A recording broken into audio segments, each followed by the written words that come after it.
Hello student, मैं प्रियंका केसरी आप सभी का PY की क्लासेस में स्वागत करती हूँ। आप लोगों का चैप्टर चल रहा था संविधान सभा। संविधान सभा के अंतर्गत जो है एक वीडियो चैनल पे अपलोड हो चुका है। अगर आप लोगों ने नहीं देखा होगा तो उस वीडियो को आप लोग देख लीजिएगा। आज हम लोग आगे बढ़ रहे हैं और बात कर रहे हैं संविधान सभा का ही ये हमारा दूसरा वीडियो है। तो बात करेंगे संविधान सभा के विषय में कि संविधान सभा के जो हैं कितने सदस्य हुए। मैंने बताया कि संविधान सभा की जो मांग थी कि भारतीयों के द्वारा जो है संविधान का निर्माण किया जाना चाहिए, और वह निर्माण कैसे होगा, तो वह निर्माण होगा संविधान सभा के द्वारा। ठीक, तो सबसे पहले जो है बाल गंगाधर तिलक ने जो है संविधान सभा की मांग की। उसके बाद जो है समय समय पर जो है संविधान सभा की मांग जो है वह बराबर होती रही। फिर बाद में जो है कैबिनेट मिशन आता है, और कैबिनेट मिशन के अंतर्गत ही जो है हमारे संविधान सभा का गठन जो है वह किया जाता है। अब बात करें संविधान सभा का जो है गठन हो चुका है, और संविधान सभा में बात करें कि कुल कितने सदस्य हुए। किसकी बात करें? कुल सदस्यों की। ठीक, इस संविधान सभा में जो है कुल कितने सदस्य थे, कुल कितने मेंबर थे? तो कुल मेंबर थे 389। कितने मेंबर थे? 389। अब प्रश्न यह उठता है कि आखिर ये 389 मेंबर ही क्यों आए? दरअसल जब हमारा देश आज़ाद हुआ था, मतलब कि 1946 के आसपास की बात करें, इसी समय जो है संविधान सभा का जो है गठन किया गया था। उस समय हमारे देश की कुल आबादी जो है वह लगभग 39 लाख थी, और यह कहा गया कि प्रति 10 लाख की आबादी में जो है एक संविधान सभा का सदस्य जो है वह चुना जाएगा। तो इसलिए जो है संविधान सभा के कुल जो है 389 मेंबर हुए। ठीक, तो ये जो 389 मेंबर हैं ये जो है आए कहाँ से हैं? तो सबसे पहले जो है उस समय की जो है भारत की स्थिति को हम लोग देखें तो उस समय जो है भारत में जो भारत के क्षेत्र थे वो दो तरह के क्षेत्र थे। एक तो ब्रिटिश प्रांत, एक था ब्रिटिश प्रांत। क्या था? एक था ब्रिटिश प्रांत और दूसरे थे देसी रियासत। देसी रियासत। ठीक, तो ये जो ब्रिटिश प्रांत था, इस क्षेत्र में जो है अंग्रेज जो है, ब्रिटिश जो है वह सीधा शासन करते थे। और बात करें कि ये जो देसी रियासतें थी, यहाँ पे शासन तो राजा महाराजा करते थे, लेकिन ये वही नियम और कानून हमारे यहाँ लागू करते थे जो ब्रिटेन के द्वारा बनाया जाता था। मतलब कि ब्रिटेन जो है अप्रत्यक्ष रूप से यहाँ पे शासन करता था, अप्रत्यक्ष रूप से यहाँ पे शासन करता था। अब देखिए, बात करी ब्रिटिश प्रांतों की, तो मैंने बताया कि कुल संविधान सभा में 389 सदस्य थे। इन 389 सदस्यों में ब्रिटिश प्रांत से आए थे 296। कितने? 296। ब्रिटिश प्रांत को जो है दिया गया था 296 सीट, या कहे 296 जो मेंबर थे यहां से चुने गए थे। और बात करी देसी रियासतों की, तो देसी रियासतों से जो है आए थे 93 सीट, या कहें सदस्य। देसी रियासतों को जो है 93 सीट जो है वो दिए गए थे। अब बात करें कि ये जो ब्रिटिश प्रांत है और देसी रियासतें हैं, ठीक, तो जब संविधान सभा का निर्माण किया गया संविधान बनाने के लिए, तो उस समय जो है संविधान बनाने के लिए ये जो देसी रियासतें थी ये आई ही नहीं थी, ये जो है नहीं आई। दरअसल आपको बताया कि ये जो 296 सीट हैं ये कैसे हुए, तो इन पर जो है अप्रत्यक्ष चुनाव हुआ था। अप्रत्यक्ष चुनाव। ठीक, उस समय जो विधानसभा थी उनके जो सदस्य थे, उन्हीं सदस्यों ने जो है जिनको वोट दिया था वो जो है संविधान सभा के जो है मेंबर बन गए। और बात करें देसी रियासतों की, तो इनके जो सदस्य चुने गए थे ये मनोनयन के माध्यम से चुने गए थे। मनोनयन, ठीक, यानी कि मनोनीत कर दिए गए थे कि देसी रियासतों ने जिनको जिनको चाहा उनको जो है अपना सदस्य के रूप में, एजेंट के रूप में भेज दिया कि ये जो है हमारी रियासतों का जो है प्रतिनिधित्व करेंगे। अब देखिए, बात करें कि ब्रिटिश प्रांत की, तो ब्रिटिश प्रांत जो है ये 296 सीट जो आप देख रहे हैं, ठीक, क्या 296 सीट देख रहे हैं। तो ब्रिटिश प्रांत की बात करें, प्रांत किसकी बात करें? प्रांत। तो इस प्रांत में जो है 292 प्रांत हुआ करते थे उस टाइम। कितने प्रांत थे? 292 मेंबर जो है इन प्रांतों से आए थे। उसके बाद जो है क्या है कि उस समय जो है चीफ कमिश्नरी क्षेत्र हुआ करते थे। क्या? चीफ कमिश्नरी क्षेत्र। ठीक, ये क्या है? जैसे आज के समय में आप लोग यूनियन टेरिटरी देखते हैं ना, केंद्र शासित प्रदेश, ठीक इसी तरीके से उस समय जो है चीफ कमिश्नरी क्षेत्र हुआ करते थे। इन चीफ कमिश्नरी क्षेत्रों से भी 4 सदस्य जो है वो आए थे। कितने सदस्य आए थे? 4 सदस्य। बात करें कि ये जो 4 सदस्य आए, ये 4 सदस्य जो है 4 क्षेत्रों से आए थे। अब ये कौन कौन से क्षेत्र थे? परीक्षा में जो है वह प्रश्न बन चुका है कि कौन कौन से जो है चीफ कमिश्नरी क्षेत्र थे। तो ध्यान रखिएगा ABCD। क्या?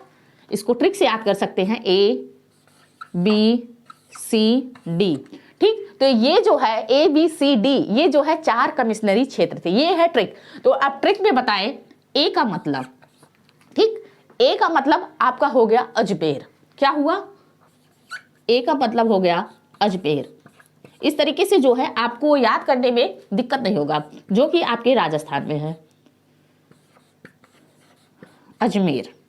ठीक, बी का मतलब हो गया, बात करें बी, तो बी का मतलब हुआ बलूचिस्तान।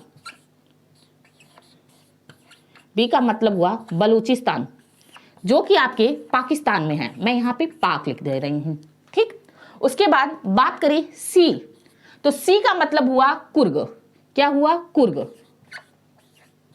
ठीक, सी का मतलब क्या हो गया? कुर्ग।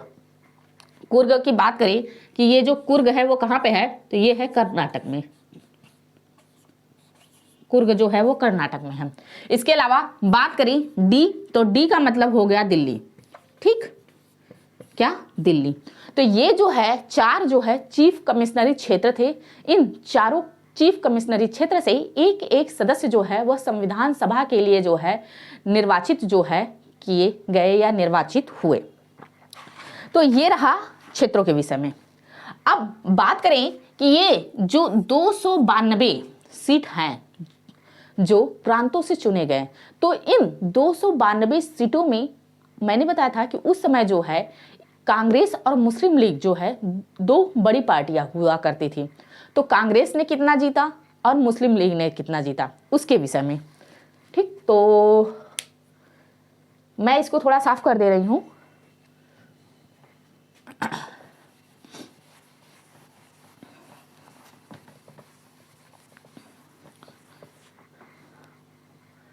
बात कर रहे हैं प्रांत की या कहें राज्य की। ठीक, प्रांत या राज्य की, जिसमें जो है 292 सीट थी। ठीक, 292 सीट जो है वो प्रांत एवं राज्यों के द्वारा जो है आई। इन 292 सीटों में बात करें कि कांग्रेस, किसकी बात करेंगे? कांग्रेस की। ठीक, कि इस 292 सीट में जो चुनाव हुआ, इस चुनाव में कितने सदस्य जो है वो कांग्रेस के जो है चुने गए। कांग्रेस ने कितनी सीटों पर जीत हासिल की? तो 208 सीट। कितनी? 208 सीटों पर जो है कांग्रेस ने जीत हासिल किया। कितना? 208 सीट। बात करें मुस्लिम लीग की, किसकी? मुस्लिम लीग की, मुस्लिम लीग। ठीक, बात करें मुस्लिम लीग की कि मुस्लिम लीग ने जो है कितने सीट हासिल किए, तो मुस्लिम लीग ने जो है 73 सीट हासिल किए। कितने? 73 सीट। अब उसके बाद जो है आते हैं अन्य भी बहुत सारी छोटी छोटी पार्टियां हुआ करती थी। ठीक, आज भी हैं, जैसे आप लोग देखेंगे कांग्रेस और बीजेपी 2 बड़ी पार्टी हो गई। इसके अलावा भी छोटी छोटी बहुत सारी पार्टियां हैं, क्षेत्रीय पार्टियां हैं। ठीक, इसी तरीके से जो है उस समय जो है कुछ छोटी छोटी पार्टियां हुआ करती थी, तो उनको जो है हम अन्य के अंतर्गत जो है रखेंगे। तो बात करें अन्य की कि अन्य जो है वो कितने थे, तो अन्य थे 15। कितने? अन्य जो थी वो जो है थी 15। अब देखिए, जब संविधान का निर्माण होने लगा तो क्या हुआ कि ये जो देसी रियासतें थीं, ठीक, संविधान के निर्माण के समय में पहले ये देसी रियासतें जो हैं वो भाग नहीं ली कि हम जो है भाग नहीं लेंगे। क्यों? क्योंकि इनको ये नहीं समझ में आ रहा था कि हमको भारत के साथ जाना है कि पाकिस्तान के जाना है, कि हमें अपना स्वतंत्र जो है अस्तित्व बनाना है, एक नया जो है देश बनाना है। तो इस समय जो है देसी रियासतें जो हैं शुरू में जो है वो संविधान सभा में मेंबर नहीं बन सकी, या संविधान सभा के गठन निर्माण के लिए, संविधान के निर्माण के लिए जो है वो नहीं आए। बात करें मुस्लिम लीग की, तो मुस्लिम लीग ने क्या किया कि संविधान सभा का बहिष्कार कर दिया। क्या किया? बहिष्कार कर दिया, बहिष्कार।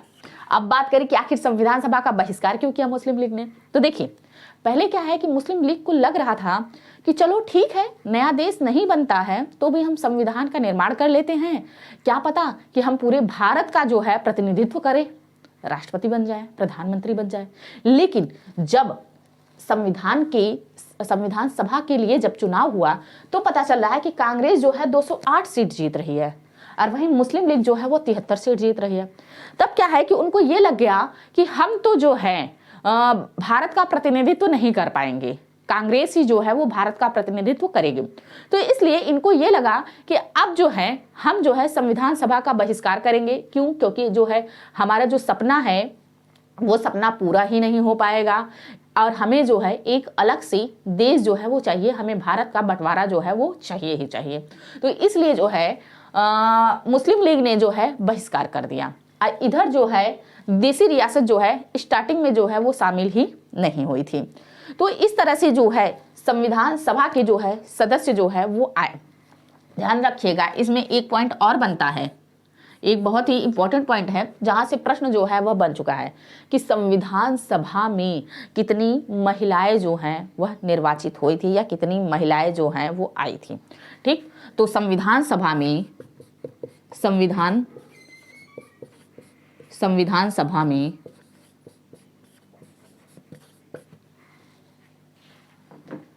15 महिलाएं, संविधान सभा में 15 महिलाएं निर्वाचित हुई थी।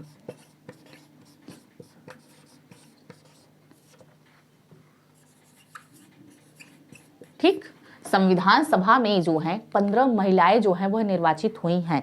यह प्रश्न जो है वह बन चुका है, तो इसलिए जो है आप लोग ध्यान रखिएगा। इन 15 महिलाओं की बात करें तो इन 15 महिलाओं में एक मुस्लिम महिला थी। ठीक, क्या? एक जो है एक मुस्लिम महिला।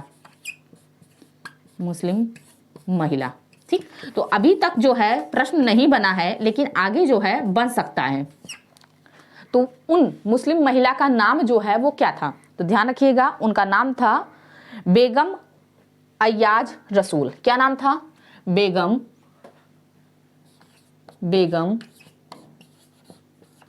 अय्याज रसूल। क्या नाम था? बेगम अय्याज रसूल। तो इनका नाम जो है परीक्षा में पूछा जा सकता है, तो इसलिए आप लोग जाने रहिए। 15 महिलाएं जो हैं वो संविधान सभा में जो हैं वो चुनी गई थी।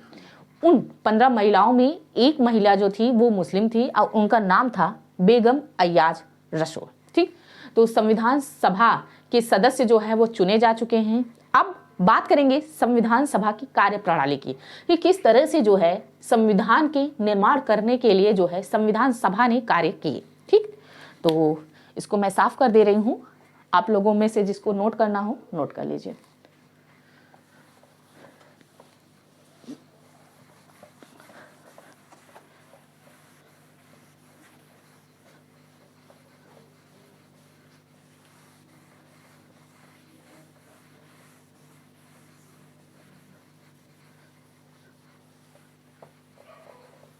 ठीक, अब बात करेंगे संविधान सभा की कार्य प्रणाली। किसकी बात करेंगे? संविधान सभा की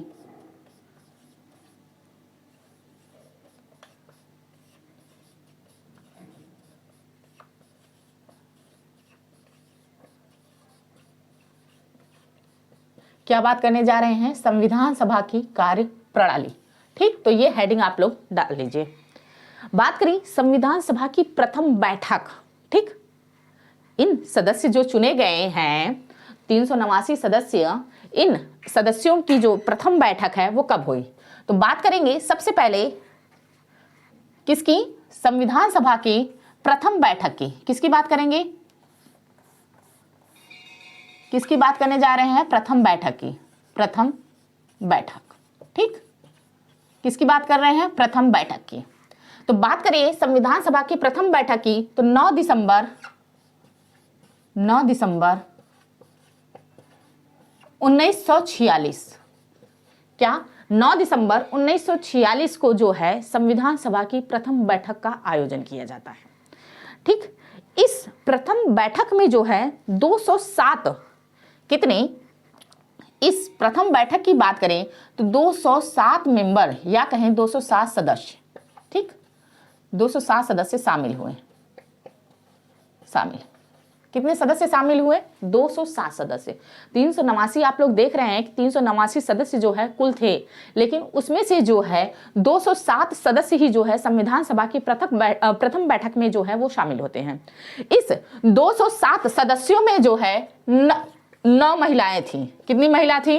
9 महिला थी। तो आपसे प्रश्न बन सकता है कि संविधान सभा की प्रथम बैठक में कितनी महिलाएं जो हैं वह शामिल हुई थी? तो संविधान सभा की प्रथम बैठक में जो है 9 महिलाएं जो हैं वह शामिल हुई थी। मैंने बताया कि मुस्लिम लीग ने जो है इस बैठक को अस्वीकार कर दिया। मुस्लिम लीग ने जो है संविधान सभा को ही अस्वीकार कर दिया था, तो इसलिए आप लोग ध्यान रखिएगा। अब इसके अलावा मैं आप लोगों को बताऊं कि जब प्रथम बैठक का आयोजन किया गया, ठीक, 207 सदस्य थे। अब प्रश्न ये उठता है कि इन 207 सदस्यों में लीड कौन करेगा, इसका अध्यक्ष कौन होगा?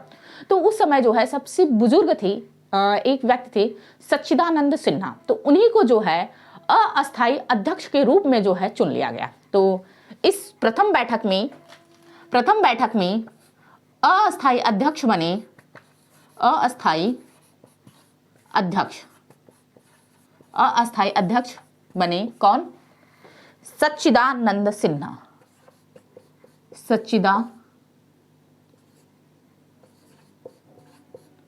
सच्चिदानंद सिन्हा, क्या सच्चिदानंद सिन्हा जो है इस बैठक के जो है अस्थायी अध्यक्ष निर्वाचित हुए। ध्यान रखिएगा, ये प्रश्न जो है बहुत बार पूछा गया, कई बार पूछा जा चुका है कि संविधान सभा के प्रथम बैठक की अध्यक्षता किसने की, या प्रश्न बना है कि संविधान सभा के अस्थायी अध्यक्ष के रूप में कार्य किसने किया। तो ध्यान रखिएगा, सच्चिदानंद सिन्हा ने। अब 9 दिसंबर के बाद, कितना, 9 दिसंबर के बाद जो है संविधान सभा का जो है फिर से बैठक का जो है आयोजन किया जाता है। अब यह बैठक कौन सा हुआ? तो यह बैठक हुआ द्वितीय बैठक। आगे जो आप लोग देख रहे थे वो था प्रथम बैठक, अब होगा द्वितीय बैठक। कौन सा? द्वितीय बैठक। कौन सा बैठक? द्वितीय बैठक। तो प्रश्न यह बनता है सबसे पहले कि अभी तो हमारे अस्थायी अध्यक्ष थे सच्चिदानंद सिन्हा, तो अस्थायी अध्यक्ष तो चुनना ही था। तो इस बैठक में क्या है कि अस्थायी अध्यक्ष चुना गया, और अस्थायी अध्यक्ष के रूप में कौन चुना गया? डॉक्टर राजेंद्र प्रसाद, जो आगे चल के हमारे देश के प्रथम राष्ट्रपति भी हुए। ठीक, तो बात करेंगे इस बैठक में, इस बैठक का सबसे पहले आयोजन कब हुआ? तो 9 दिसंबर के 2 दिन बाद ही 11 दिसंबर को, 11 दिसंबर 1946, कब? 11 दिसंबर 1946 को जो है संविधान सभा की द्वितीय बैठक का आयोजन हुआ, और इस बैठक में जो है अस्थायी अध्यक्ष चुना गया। अस्थायी अध्यक्ष चुना गया, और अस्थायी अध्यक्ष के रूप में कौन चुना गया? तो चुने गए डॉक्टर राजेंद्र प्रसाद। कौन? डॉक्टर राजेंद्र प्रसाद। ठीक, तो आप लोग ध्यान रखिएगा, संविधान सभा के अस्थायी अध्यक्ष जो हैं वह द्वितीय बैठक में जो है वह चुने जाते हैं, और कौन चुना जाता है? तो वो चुने जाते हैं डॉक्टर राजेंद्र प्रसाद। ठीक, तो ये हुआ डॉक्टर राजेंद्र प्रसाद। अब क्या है कि इसी बैठक में जो है एक और चुनाव होता है, किसका? संवैधानिक सलाहकार का, कि कौन है जो संविधान से संबंधित बातों के लिए जो है सलाह करेगा।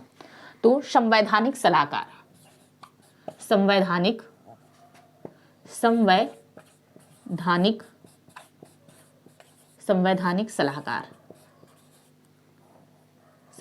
सलाहकार। ठीक, तो इसी बैठक में जो है संवैधानिक सलाहकार के रूप में जो है BN राव। कौन? BN राव BN राव को जो है संवैधानिक सलाहकार के रूप में नियुक्त किया गया। ध्यान रखिएगा, प्रश्न बहुत बनता है कि संवैधानिक सलाहकार, संविधान सभा की संवैधानिक सलाहकार कौन थे? तो BN राव। BN राव दरअसल उस समय जो है इंडियन सिविल सर्विसेज के जो है व्यक्ति थे। एक तरह से जो हम लोग आज के समय में IAS देखते हैं, तो ये IAS थे। ठीक, तो द्वितीय बैठक में एक तो अस्थायी अध्यक्ष चुना गया और दूसरा जो है संवैधानिक सलाहकार चुना गया। द्वितीय बैठक के बाद जो है संविधान सभा की फिर तृतीय बैठक का आयोजन किया जाता है। और कब आयोजन किया जाता है? तो फिर 11 दिसंबर की 2 दिन बाद, मतलब 13 दिसंबर को फिर से एक बैठक बुलाया जाता है, जिसको हम लोग कहते हैं तृतीय बैठक। क्या बोलते हैं?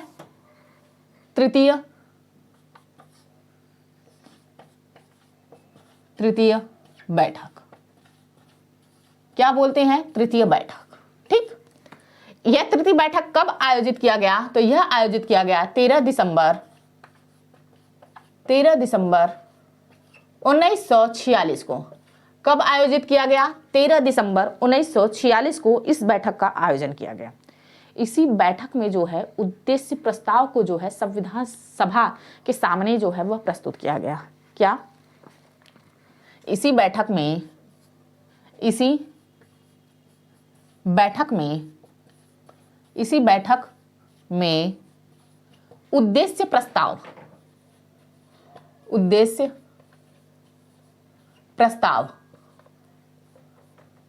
उद्देश्य प्रस्ताव को पंडित जवाहरलाल नेहरू, क्या? पंडित जवाहरलाल नेहरू के द्वारा संविधान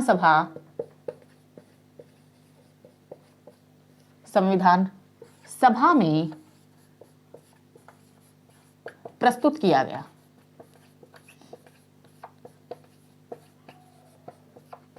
ठीक, तो 13 दिसंबर को जो है संविधान सभा के सामने जो है उद्देश्य प्रस्ताव को प्रस्तुत किया गया। अब प्रश्न तो यह बनता है कि आखिर उद्देश्य प्रस्ताव जो है वह क्या है? ठीक, तो इस उद्देश्य प्रस्ताव में ये बात था कि आखिर हमारा जो संविधान होगा वह कैसा होना चाहिए। संविधान कैसा होना चाहिए, ये तो फिर बातें होनी ही चाहिए। उसी के साथ साथ ये कहा गया कि आखिर संविधान की प्रकृति क्या होगी। ये जो सरकार है, जो सरकार बनेगी, वह किन किन उद्देश्यों के लिए जो है वह कार्य करेगी। मतलब कि एक पूरा की पूरा रूपरेखा कैसा होगा, इस उद्देश्य प्रस्ताव में जो है वह प्रस्तुत किया गया। और आगे चल के यही जो उद्देश्य प्रस्ताव है, आप पढ़ेंगे कि जो हमारे संविधान का प्रस्तावना है, आगे चल के यही उद्देश्य प्रस्ताव जो है वह हमारे संविधान के प्रस्तावना जो है वह बनता है। अब देखिए, बात करें कि 13 दिसंबर को जो है उद्देश्य प्रस्ताव जो है वह प्रस्तुत होता है। ठीक, लेकिन ध्यान रखिएगा कि 13 दिसंबर को संविधान सभा के सामने जो है उद्देश्य प्रस्ताव रखा तो गया, लेकिन यह पास नहीं हुआ। पास कब हुआ? तो प्रश्न बहुत बनता है। 22 जनवरी 1947 को। कब? 22 जनवरी 1947। कब? 22 जनवरी 1947 को जो है उद्देश्य प्रस्ताव को पास किया जाता है। क्या किया जाता? को पास किया गया।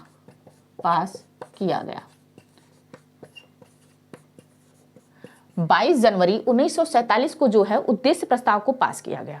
ऐसा क्यों? जब 13 दिसंबर को संविधान सभा के सामने जो है उद्देश्य प्रस्ताव को रख दिया गया, तो इतना देर में पास क्यों किया गया? अब आप इस क्यों का जवाब दें तो क्या है कि उस समय जो है मुस्लिम लीग जो है वो संविधान सभा में जो है आई नहीं थी, और मुस्लिम लीग का जो है वह प्रतीक्षा किया जा रहा था, इंतजार किया जा रहा था कि मुस्लिम लीग आ जाए, उसके बाद जो है क्या निर्णय लेना है तब लिया जाए। लेकिन जब ये हुआ कि मुस्लिम लीग आएगी ही नहीं, फिर जो है इसे जो है पास कर दिया गया। तो ध्यान रखिएगा, उद्देश्य प्रस्ताव जो है वह 13 दिसंबर को रखा जाता है, लेकिन पास कब होता है? 22 जनवरी 1947 को। तो ये रहा संविधान सभा के विषय में और संविधान सभा के कार्यों के विषय में। अब आगे जो है संविधान सभा के कार्यों के विषय में हम लोग जो है नेक्स्ट क्लास में पढ़ेंगे। तो अभी के लिए फिलहाल बस करते हैं। मिलेंगे नेक्स्ट क्लास में, अभी के लिए bye bye, goodbye, see you.